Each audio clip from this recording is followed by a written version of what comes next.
Okay, we're ready for the grout stage. Did you have fun getting your tile laid down? I hope so. Okay, so here we are. We're going to move into grouting. It is the same mixing procedure that you did before, adding a little bit of water in at a time. I am going to warn you that this mixture, for whatever reason, it seems almost water repellent. And so when you add the water sits up on the top, and you think you have, I don't know, it's hard to explain, but just know that you really have to mix this one differently even than the mortar that we did. So I'm going to do the same thing. I'm going to be going about a tablespoon at a time. Aerate the mix, make sure that it's loose, because again, it got compacted during shipping. And add in your water. And if you can see what I don't know if you can see what I mean by that, but the water just kind of sits right up on the top. And you really have to mix it in before you add more water to see where you are.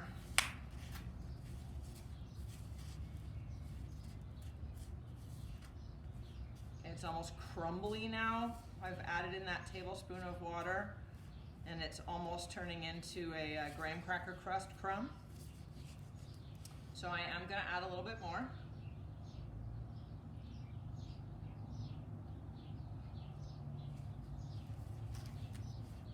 And just keep mixing again.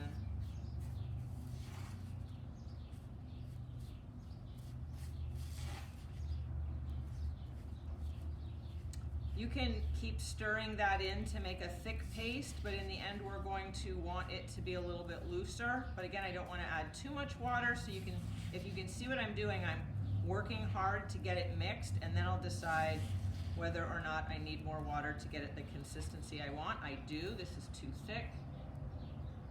A little bit more.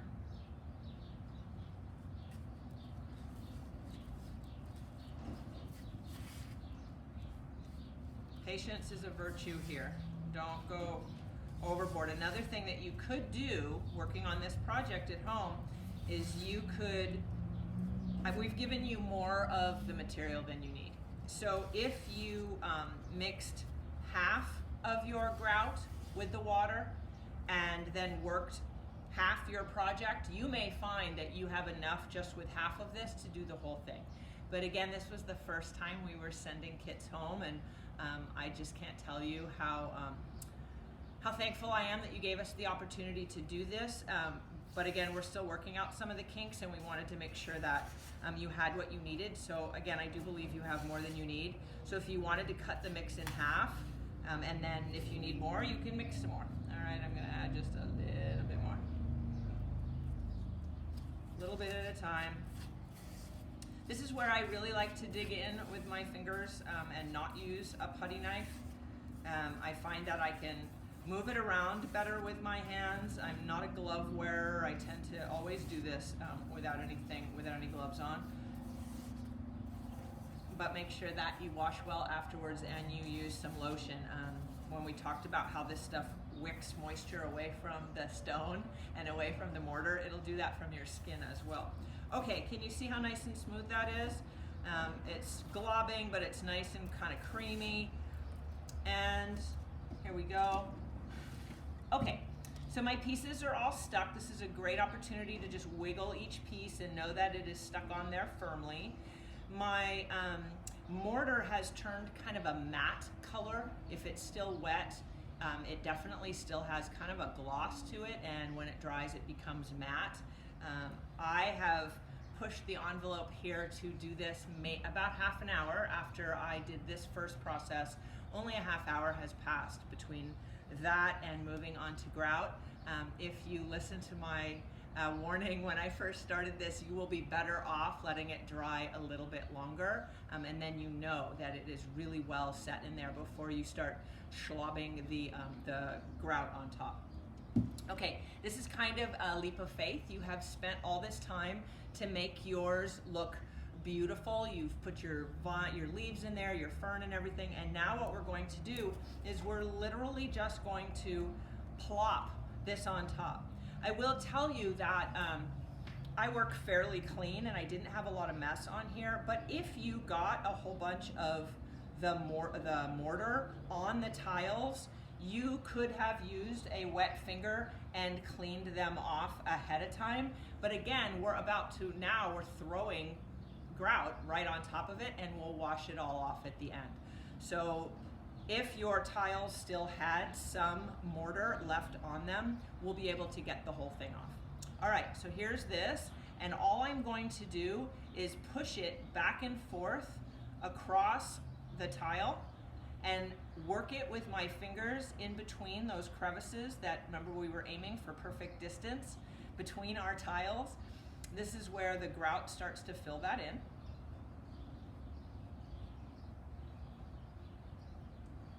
And when I have it worked from one side, I can take it over to the other side and work it over there. And this is why I said I know that I gave you way more than you needed, but I didn't want you to run out. Okay. Once I have it all the way through there, we will clean up the edges when we're finished. So now I can see that I've got my grout worked everywhere. And then you're going to take your water and your sponge. Get this out of the way. Okay, take your sponge and take off most of the water, 90% of the water. So here, there's the rest of it, so you can see what I did. I really took a lot of it out. And all I'm going to do now is wipe. Can you see that? And where this is on the sponge, I'm going to get rid of it in the water. I want you to rinse the sponge in the water every time you take a pass on the tile. The reason for that is I don't want you just moving the grout back and forth across the tile. So I got it in the water, I've squeezed it off again, and I'm just going to pull that across. Now when you do that, you might get a little air bubble. See, there's a tiny little air bubble there, there's a bigger one right there, and what you can do is either come back with a little bit of your mortar and work that in again, or sorry, I said mortar, I meant grout. Work that back in again to get rid of the air bubble. You can also do it with just a little bit of water.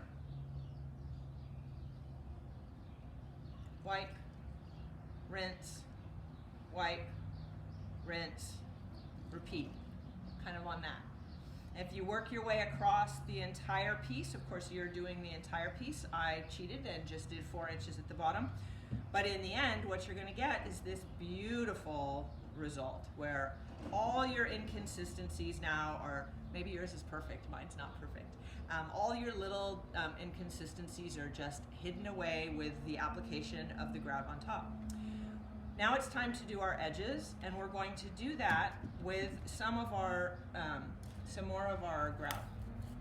At this point, I usually just take a little bit with my finger and I work it along the edge with my fingers.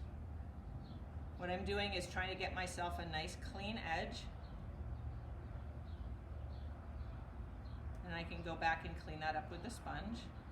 But this way it's got a finished edge all the way around. I'm not seeing parts of the stone. Of course, mine's not completely finished, but okay. We're going to clean that up.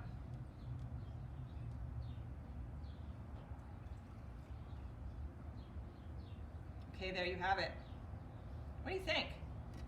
Did you have fun? I really hope you did. Thank you so much for joining us. I'm going to tell you now your piece is finished.